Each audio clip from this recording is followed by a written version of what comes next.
So, after a very uneventful season opener in real life, in the real Bahrain Grand Prix, I might as well try and bring you some entertainment around this track. Welcome everyone to another season of WOR. Season number 17 has arrived, and this is the first round of a 10-round season. You can see the calendar, we're going to go from Bahrain to Brazil, and we are still a Tier 2 driver, which surprised a few people around me and myself included after the season we had. So we're going to be in the McLaren alongside WR Tier 3 champion TRT Daniel. He won the championship in the same season we won the Tier 4 championship. But it's a new season, and that means a new car and another chance to really prove our worth on a grid like this. So get subscribed for more league racing content, and there'll be more content coming on your way. There'll be F1 takeaways coming back as well, along with a certain F1 team that will be talked about in another video about their problems. So looking forward to that. As meanwhile on screen we have done our first lap of the session. It's a 28.0, which puts us P3 at the time, but by the time we get to the end of the session we're all the way down in P16, and here we go again with the very long queues before the final corner. So going into this one, I was feeling okay. You know, I felt like I was finding some pace around this track. My PB is a 27.7, so bear that in mind for this final lap. And you can see we're really struggling to find the space to get going again. Only 18 seconds on the clock, so some people might not make this. As we go through the last corner, it's very sketchy before we start the lap. I hate these queues, man. It's fucking awful. And you can hear me not very happy about the queues because that's kind of just throwing us off. But regardless, we've got one final chance to improve our position. Let's see if we can do it. Going into turn 1 at the 100-meter board, you spot it, hit the brakes. You don't really drift or get the drift through the corner like you want to. And turn 2 is not great either. It just looked a bit cautious, and we're already down on the delta. And the bank lap we did on, at the start of the video, it felt quite safe as well. As we go through turn 4, we take it with a bit more aggression, a lot better traction, and we've only barely matched the first sector. And going through turn 7, we have a massive moment, almost losing the car mid-corner. And turn 8 is scruffy as well, and we're still level on the delta, which really isn't good at this stage of the lap. So we've still got a lot of time to find in the rest of this sector and the third sector as well. But through turn 10, on the exit, we finally see green on the delta, which shows how bad this lap has been, and we have to do it all in the last couple of corners if we want to get any higher than 18th right now. Turn 11 wasn't too great as we climb up the hill through turn 12 and making sure that we open up turn 13. We turn it a bit early, and you can see the delta just going down. We're nearly a 10th up, losing a couple of hundreds on the exit, and now we just have one corner to save what has been a pretty rubbish lap. Fourth gear, over the curb, we don't invalidate like we did last season, and we gain some time back, but it's only going to be by a 10th, and we cross the line in P17 with a 27.9. You can hear me just hitting my chair, which I'm sat on right now in the background, and saying it was terrible. And once again, qualifying is the main problem. My PB was a 27.755, and that would have been enough for P9, but we are P17 instead. On a grid like this, it's just not good enough. We just didn't perform in qualifying at all. Daniel 19th as well. And so yeah, both McLarens at the back of the grid to start the race, and we're in for a very long race because it's going to be very hard to get points. Let's see what we can get out of it. So here we go then. Time for the race, the Bahrain Grand Prix. 29 laps ahead of us. We're going to be starting on the hard tyre, and there's 2 cars ahead of us in MVR Dawid and I think Marciano on the soft tyres ahead of us, as we are looking to get off to a decent start to the season. 5 red lights for the Bahrain Grand Prix, and the lights are out, and we are on the way for WOR, and it is not a great start. You can see we pulled away from the 3 cars behind us, but we don't really do anything to the cars in front, so that's why we're going to try and dart up the inside into turn 1. There's a bit of contact up ahead, and I believe that is TF10 Flo who has been spun around. We get a little bit of a hit by BRT Justin, who's off the track, along with the sister Alfa Romeo in our former FG teammate TF10 Tree. As we go through into turn 4, we have the look at the inside of Azara. You can see Andrea gives us a bit of, was also on the inside, and he gives us a hell of a sandwich, and thankfully we don't get damage, but we just about get away with it. You can see that Williams has a moment through turn 7. We tried to have a look on the outside. We dart to the inside again. We turn in on the debutant of Langman, who was in Tier 4 the same season we won the championship. But a very scruffy start to the race. But somehow we've gained 1 position. But yeah, very scruffy to start the race. And we'll just have to go from there. You know, you're never going to win the race on lap 1. It's a long race. And we're going to have to try and make as many places as possible. And the first person we need to pass is the Williams. He has a massive moment coming through the last corner. We're going to get 2 positions in one go as Trey is in the pits for damage. We don't have damage, but here comes Andrea now down the straight towards turn 1. Can we get him on the brakes coming into the first corner? Oh my god, Andrea, what are you doing? What's he doing? Oh, for fuck's sake, man. And there was a bit of contact there. He just turned in like I'm not there at the first corner. And through turn 2, I kind of just tried to stick my nose in when, realistically, the move was never on. And we get our first warning for track limits, and the frustration is kicking in. And at this point in the race, I was at a party with a few guys who were just taking the piss out of me, which was not very encouraging at the time. So, yeah, we're pretty annoyed. We're still somehow 16th. My teammate, Danielle, has managed to gain out of all those shenanigans as well. So he's up into P14, and we've got TF10 Flow in front of us in 15th. And I believe at some point we did get 2 warnings around this point in the race.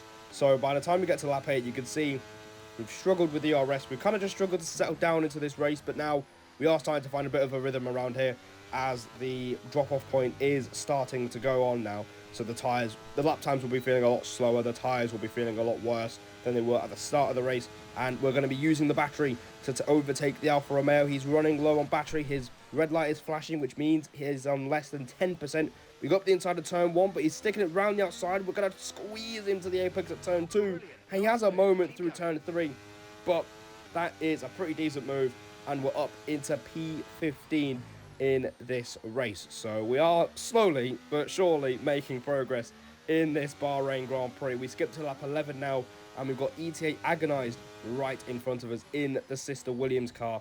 Apparently he didn't practice for this, but he still managed to put in a better lap than us in qualifying. So we're going to make sure that we pass in. You can see he's not got the rear wing open, which means he's dropped out of DRS. So it's up to us to work together with him to get back into the DRS train. We go up the inside into turn 11, and that is us up into P14 in this race. So we have made very slow progress in the first half of the race. ERS management has not been great, and it's not going to get any better as we skip over to lap 14. We are just about in the DRS of the cars in front, as me and Justin both make the same mistake through turn 13. And yeah, that's going to cost us a bit of time. But now the pit stop window has opened. I will say that NVR David in the Haas has pitted for medium tyres. He boxed a lap earlier, and now everyone's going to come into the pits. And what you're going to see here is the worst pit lane entry you will ever see. Blatantly over the line, and without a care in the world, we're back in the pits, and we're going to try and undercut. A lot of people are trying an undercut as well, so it kind of just made sense to follow them in, and we're going to all put on a set of medium compound tyres to the end of the race. And you can see we've gained a place in the pits as Langman is still right behind us as well, and you can see a few cars going by as well.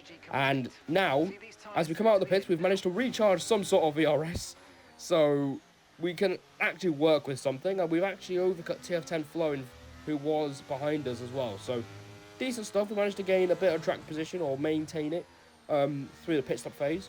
But by the time we get to the end of the outlap on lap 15, we are back to having no battery, and you know, we kind of just struggled to heat up the tyres compared to Justin and Hazara in front of us, and we're draining the little bit we have, because now you can see there's our teammate Danielle going out of the pits just now. We've managed to undercut him, and we're up into P13 in this race. So that's another position gained in the pit stop phase. And we're going to see what happens on lap 17 now, as the fastest lap gets traded around. Justin has it. Right now, we do a 31.0, which is not too bad, as Martin comes out of the pit. And here is Shizu Dara coming out of the pit as well. And he's gone very wide through turn 1. He's on cold tyres, so we're going to try and take advantage of this. Going out of turn 3, we're using the battery, we're using the DRS, but he has it as well. And because of the lack of battery, we can't do anything, and we're just having to settle down behind, as there's 3 wide going on between Allison Hazara in the sister Aston Martin up ahead of us. I don't really know which car that is in front of us. I think that might be a Red Bull. As he goes up the inside, going into turn number 8. That is Hazara and Allison going side by side, actually. So, yeah, at this point, there's fighting going on, and we're up into P12, which is the most important thing, as you get a little tap of the rear from Flo. But at this point, I'm realising that we are now in the fray for points. Yes, we are P12, but this is the position where you want to be if you don't qualify in the top 10. You want to be just about 11th, 12th, 13th, so you still are in the picture for a points-paying position. And by lap 18, 2 more cars have pitted. I think it's TF10 Nico and Typical. They're going to have the freshest tyres out of everyone.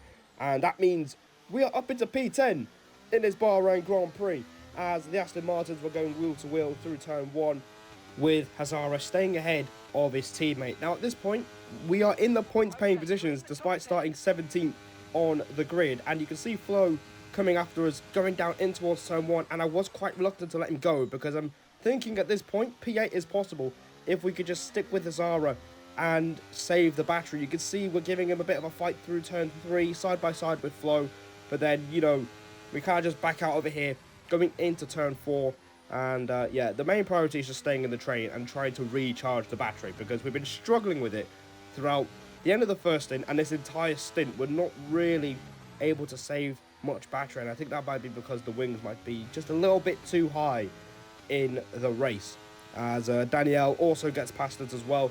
We're going to let him through. We're not going to fight him. We are teammates. He probably is faster at this point.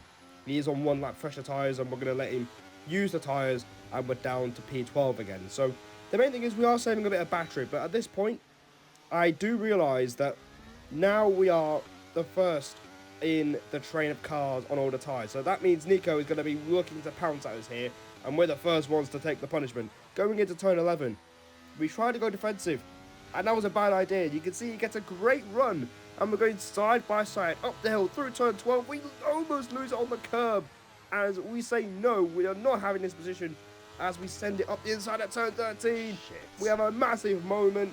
Nico was weaving a little bit, probably out of anger, and we somehow stay ahead. But at this point I felt quite bad, because, you know, I didn't want to hold him up too much, knowing that he's on like 4 lap pressure tyres. You can see me weaving a bit, just telling him, hey mate, sorry about that, we're going to let you go. And that's exactly what he's going to do. So, as you know, we've got the slipstream of Flo in front of us, but he's going to go up the inside into turn 1. We're going to let him through. We're not going to cause him too many problems. And we're down to P13. And it was at this point where I realised that we're losing crucial track position, because the person ahead of this train is Dawid on older mediums than everybody else. As Typical is going to make it 3 wide with myself and the AlphaTauri into turn 1. It's going to be really close. I think Typical's just got ahead of us. We try and fight back on the inside, but the Alpine takes the place. But we're going to try and use some of the ERS that we have saved here, try and challenge him back again. Going into turn 4, can we get around the outside? And unfortunately, we just can't do it. We can't make it stick around the outside, and Typical takes the place. And it was pretty frustrating. Yeah, at this point, it's just hit me now.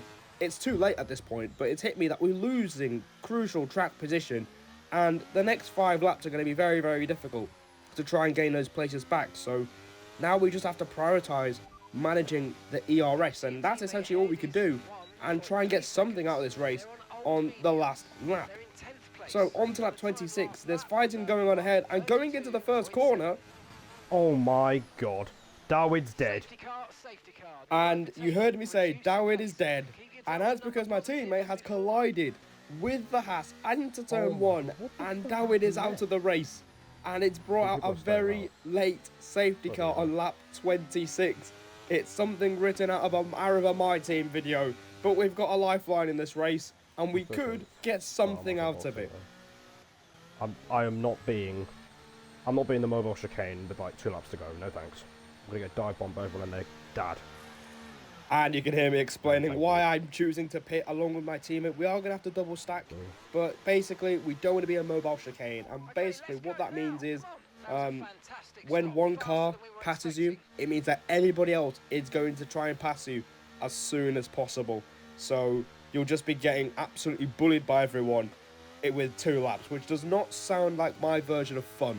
especially in league racing. So we've got 2 laps to sort out who wins this race and where we're going to finish. We're currently 14th. The top 4 cars have stayed out on medium tyres, so everyone is going to be eager to pass them. As we get underway again, we make a bit of contact with the Williams in front of us, which is quite silly, and that means Tyrrell Martin is going to try and attack us. And I actually watch his videos quite a lot, so I know I'm going to be in the video. So let's see if we can give him a run for his money as we go up the inside, as attack is the best form of defense. We give Agonized a nudge to say we're still there at turn 3, as 3 cars are completely dead on the restart. Martin's going to try and go up the inside of both of us, going through 3 wide again, this time through turn 4, and we're side by side with literally the most experienced league racer in this grid. We hang our nerve around the outside, we squeeze him onto the curb, but he's going to fight back through turn number 8. He has the inside line, we have the outside line, and going in towards turns 9 and 10, we're still side by side as we're back up to P10. Going into turn 10, Martin's off the track, and he gets back on the track, and he gets up a 3-second time penalty. And theoretically, it should be removed, but we'll get to that in a moment, as we're going to stay uncut. There's not going to be any edits for the rest of this race. Right now, we're P10.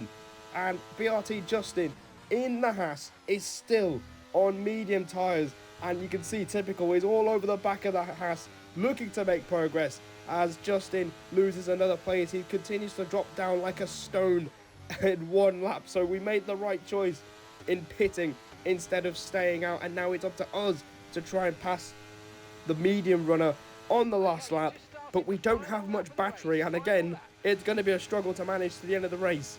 Going into the first corner, we're going to try and have a look, but that's horrendous. I'm not going to lie. That is absolutely terrible for me. I don't know what I was doing, but because of that, we're going to be in the slipstream. We're going to use the battery, and we're going to try and go round the outside into turn number 4. We go heavy on the brakes. We're late on the brakes. We can brake later. We've got more grip, and we go round the outside. Into P8, P9 we go. And it was a nice move, but it was caused by a terrible hit at turn 1, which was very unnecessary. Crucially, Agonized and Martin have followed us through, so we have to be wary of them as well, as Typical goes for another dive bomb. He did so in Kota. He's going to do it here as well. Agonized follows him through, gives us a bit of a nudge past us, and he's up into P9. We're going to try and use the battery to fight back on this final lap. It's just about getting as high as possible, as there is an aspect of penalties post-race, so it's important to gain as many places as possible, as Agonized kind of just passes us at turn 11. We couldn't quite hang it round the outside through there, but now we've got Martin behind us, and he's on lower wings. He's got more battery, and we're going to try and squeeze him to the right-hand side here. As we go into the final corner, he is going to get ahead, and going into the final corner, we get a nice switchback on Martin. He has a moment on the exit. We're going to use the rest of the battery and across the line. It's going to be very close. Just. Oh, thank God. And what a finish. On track, it is P9 in the Bahrain Grand Prix. I can tell you, Martin got us by 1,000th of a second. And I mentioned the fact that he was going to get a penalty removed, but he didn't remove his race director. And you can see my teammate Daniel, he got 4th place on track, but he's been demoted out of the points thanks to a 15-second penalty for the collision with Dawid on lap 26.